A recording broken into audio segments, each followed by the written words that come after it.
Hi viewers, welcome to ദൈൻസ് kitchen. അപ്പോൾ നമ്മൾ ഇന്നിവിടെ തയ്യാറാക്കിയെടുക്കുന്നത് വളരെ ടേസ്റ്റി ആയിട്ടുള്ള ഒരു മാതളം ഷേക്കാണ്. വളരെ ഈസി ആയിട്ട് നമുക്കിത് തയ്യാറാക്കിയെടുക്കാം. ഗസ്റ്റൊക്കെ വന്നാൽ പെട്ടെന്ന് തന്നെ തയ്യാറാക്കി നമുക്ക് സെർവ് ചെയ്യാൻ വേണ്ടി പറ്റും. അപ്പോൾ നമുക്കിതെങ്ങനെ തയ്യാറാക്കിയെടുക്കുന്നതെന്ന് നോക്കാം. അപ്പോൾ നമ്മൾ മാതളം ജ്യൂസ് അടിക്കുന്ന സമയത്ത് നമുക്ക് ഏറ്റവും ഡിഫിക്കൽട്ടായിട്ടുള്ളത് മാതളം ഇതിൽ നിന്ന് എടുക്കുക എന്നുള്ളതാണ്. അപ്പോൾ ഇതിൻ്റെ സ്കിന്ന് ഈസി ആയിട്ട് നമുക്ക് റിമൂവ് ചെയ്യാം. ആ ഒരു മെത്തേഡാണ് ഞാൻ ഇവിടെ കാണിക്കുന്നത്. അത് നമ്മൾ ഇതിനെ പകുതിയാക്കി ഇതുപോലെ മുറിച്ചെടുക്കുക.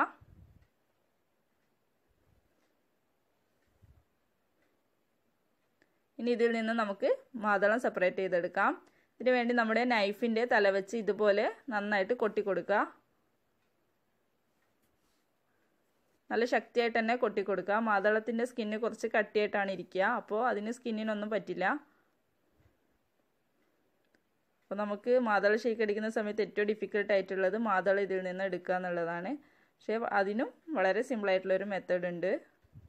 അപ്പോൾ ഇതുപോലെ തന്നെ ചെയ്ത് നോക്കുക. അപ്പോൾ മുക്കാൽ ഭാഗം ഞാൻ കൊട്ടിയെടുത്തിട്ടുണ്ട്. ബാക്കിയുള്ളത് നമുക്ക് ഇതേപോലെ ഒന്ന് ഇതിൻ്റെ സ്കിന്നിൻ്റെ ഉള്ളിൽ നിന്നും എടുത്താൽ വീഡിയോയിൽ കാണുന്നത് പോലെ എടുക്കുക. അപ്പോൾ മുഴുവനും ഞാൻ എടുത്തിട്ടുണ്ട്. ഇപ്പോൾ ഞാനിവിടെ 2 മാതളവും ഞാൻ ഇവിടെ എടുത്ത് വെച്ചിട്ടുണ്ട്. ഇനി നമുക്കിത് ഷേക്ക് തയ്യാറാക്കാൻ വേണ്ടി തുടങ്ങാം. വളരെ ഈസി ആയിട്ടാണ് ഞാൻ മാതളം ഇപ്പോൾ സ്കിന്ന് റിമൂവ് ചെയ്തെടുത്തത്. ഇനി ഞാൻ ഇവിടെ 500 ml പാൽ എടുത്തിട്ടുണ്ട്. ഫ്രോസൺ പാലാണ്. ഞാൻ ഷാർജ ഷേക്കിലൊക്കെ കാണിച്ചതുപോലെ തന്നെ ഒരു ചപ്പാത്തി റോളർ വെച്ച് നന്നായിട്ട് ഈ പാലൊന്ന് ഉടച്ചെടുക്കുക.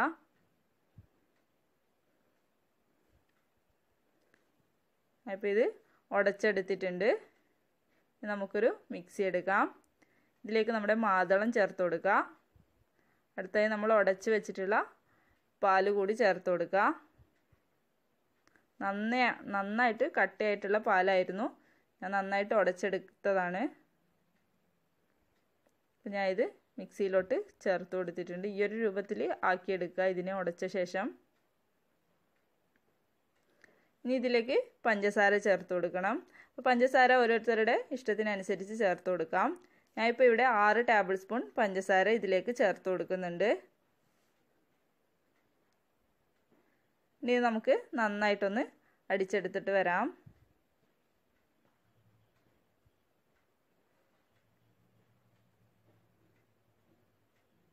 ഞാൻ ഇത് നന്നായിട്ട് അടിച്ചെടുത്തിട്ടുണ്ട്. ഇനി നിങ്ങളുടെ അടുത്ത് ഐസ്ക്രീം ഉണ്ടെങ്കിൽ നിങ്ങൾക്ക് ഇതിലേക്ക് ഐസ്ക്രീം ചേർത്ത് കൊടുക്കാം. ഇപ്പം എൻ്റെ കയ്യിൽ ഐസ്ക്രീം ഇല്ല, അതുകൊണ്ട് ഞാൻ ഇതിലേക്ക് ഒരു 3 ഡ്രോപ്പ് വെനില എസൻസ് ആണ് ചേർത്ത് കൊടുക്കുന്നത്. ഇതൊട്ടും മസ്റ്റല്ല, ഇത് ഓപ്ഷണലാണ്. നിങ്ങൾക്ക് ഇഷ്ടമുണ്ടെങ്കിൽ മാത്രം ചേർത്ത് കൊടുത്താൽ മതി. ഇപ്പോൾ ഐസ്ക്രീം ഇല്ലാത്തൊരു കുറവ് നികത്താൻ വേണ്ടിയിട്ട് ഞാൻ ഇവിടെ വെനില എസൻസ് ചേർത്ത് കൊടുക്കുന്നതേ ഉള്ളൂ. ഐസ്ക്രീം ഉണ്ടെങ്കിൽ ഐസ്ക്രീം യൂസ് ചെയ്യാം, ഇല്ലെങ്കിൽ ഒന്നും ഇല്ലാതെയും യൂസ് ചെയ്യാം. ഇനി നമുക്ക് ഇതൊന്ന് അരിച്ചെടുക്കാം. ഇതിൻ്റെ ഉള്ളിലുള്ള ഈ സീഡ്സൊക്കെ നമുക്ക് മാറ്റിയെടുക്കാൻ വേണ്ടി പറ്റുള്ളൂ. ഇല്ലാന്നുണ്ടെങ്കിൽ വല്ലാതെ ഒരു തരിതരിപ്പായിട്ടാണ് ഇരിക്കുക. അപ്പോൾ ഞാൻ ഇത് നന്നായിട്ട് അരിച്ചെടുത്തിട്ടുണ്ട്. ഇതിൻ്റെ വേസ്റ്റ് നമുക്ക് മാറ്റാം. നമ്മൾ അരിച്ചെടുത്തിട്ടുള്ള ജ്യൂസ് നമുക്ക് സെർവിങ് ഗ്ലാസ്സിലോട്ട് ഒഴിച്ചു കൊടുക്കാം. വളരെ സിമ്പിളായിട്ടാണ് നമ്മളിത് തയ്യാറാക്കിയെടുത്തത്.